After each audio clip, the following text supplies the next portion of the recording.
Hi everyone, it's Amanda. Today I'm going to be doing my recent reads that is so long overdue that I have since collected a new personality trait, and it may be just yeehaw. That's the gist of it. Yeehaw! I am now a small town romance girly. So if you love romance books like me, be sure to like, subscribe down below.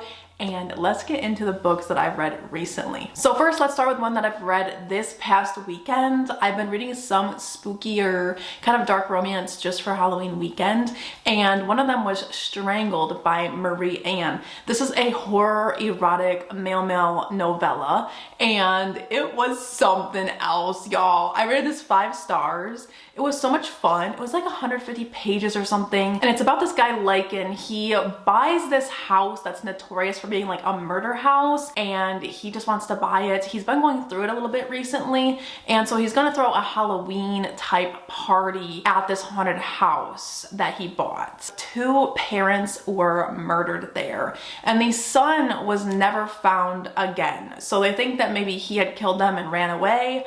Meanwhile, he's still living in the house, in the walls. So there's like tunnels and walls within the walls that he resides in. There's lots of spiders, which was like, ooh. So Lycan has no idea that this guy's living in the house, but he does feel like he's being watched, but he totally doesn't believe in that shit.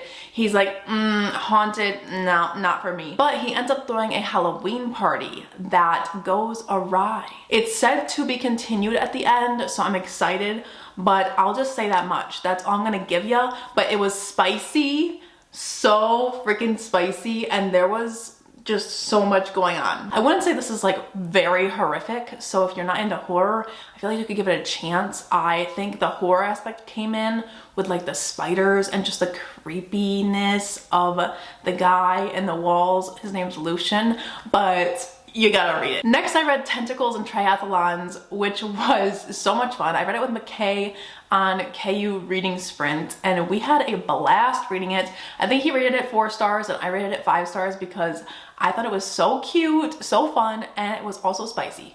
So like, what more can you ask for? Also, tentacles were happening. Lots of ways to do things. It had a storyline too though. Like, it really did do it all well. We follow this guy, Reese. He's actually the brother of the girl in the first book, which I didn't read. I feel like this is a good standalone. But Reese is completely not into monsters. He had a run-in with them as a child, and he's just like sworn them off. He's mad that his sister is going to be with one, and he's just kind of like, no, not for me. So he's kind of rude to them. And then Cyrus is our tentacle daddy. He's kind of lost his muse and is in a depressed sort of state in the beginning of this book. And the main premise is that Reese is preparing for a triathlon and he's horrible at swimming. So Cyrus offers to be his coach. So you can expect what happens. There's a male-male romance that forms, and it is so good. So like cheesy in a way, but it was just done really well. So I really enjoyed it. 5 out of 5 stars. Next we have Hallows, which is another novella. This one I rated 4 out of 5 stars. I really enjoyed this one. It was a best friends brothers romance. It was set in this Clue game atmosphere. So the best friend of our main character, Evelyn, she is hosting this Clue game for her coworkers who hate each other, and she thought it'd be a good bonding experience because she recently was promoted to like leadership. So Evelyn and the best friend's brother, Dorian, are helping her with this event. And lo and behold, there's forced proximity. They have to work together because they're the maid and the butler. And he is a pleasure dom. And it is so spicy, but it also like worked its way up pretty well for a novella. We had it hitting kind of farther along in the novella, but I still felt like there was a lot of spice, even though it didn't come right away. So I felt really good about that and the tension buildup. Also, the amount of times this girl, I was shook. Then I have my yeehaw phase, okay? I decided to give Elsie Silver a chance because I've been seeing her all over. I read Flawless and Heartless, and I did not think I would like these books. Like, I was adamant that I would be like, I get the hype. I get the hype. It is so freaking good. Flawless, I wasn't as into, but Heartless, you guys, that book was so freaking funny, So good. Anyway, let's start with Flawless. So Flawless was more forced proximity, but we follow bull rider Rhett. He's gotten into some trouble with his sponsorships, and he's just kind of a bad boy as it is. And then we have Summer, who's the daughter of his PR guy, and she wants to work her way into the firm because her dad works there, and so she also wants to work there. She ends up getting assigned to Rhett, and that assignment includes living with him on his ranch. And it was just such a good time. It was very lovey-dovey. It did have its cheesy moments though, so you have to be really in the mood for these types of stories, I feel like. Like, I don't think I'd be in the mood for this type of story all the time, just because I'm not always in the mood for like, and they live happily ever after with their babies and their marriage. So if you're not into that in the moment, I feel like you maybe wouldn't vibe with this. I don't know, I was in the mood, and then I moved on to Heartless, which grabbed me by the throat and didn't let go. It was hilarious. So Heartless, I rated 5 out of 5 stars. We follow Willa, who's the best friend of Summer from the first book, and then we follow Cade, who is Rhett's brother, and he's so grumpy, so grumpy. He is a dad as well, and there's the son in this book, and he plays an important role to the story. It was just beautiful. It was hilarious. Willa's also a redhead, so was I biased? Maybe a little.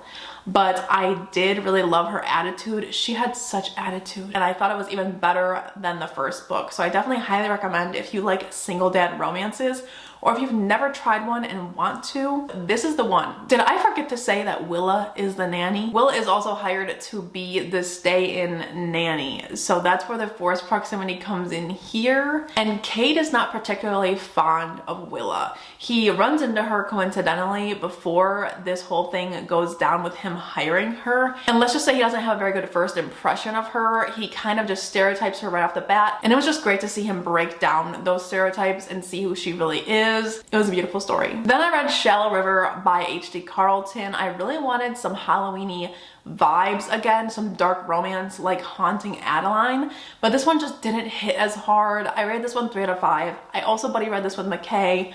We had similar-ish thoughts. I think he rated it a little bit lower than me, but it was just so repetitive. In this book, we're mainly following River. She's in a relationship with this guy named Ryan who is abusive to her. She doesn't really see that clearly until a little bit farther into the book, but the abuse scenes just got super repetitive. There was also this side plot that involved a serial killer that I think could have been done really, really well. And I know that H.D. Carlton probably could do better now. I feel like this was her debut novel.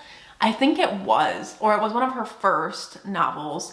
And I just feel like she'd do it even better now, especially with the serial killer plot. And the romance between Mako and River, I didn't feel like was that believable. I don't know, like he was the one saving her from Ryan. He was Ryan's brother.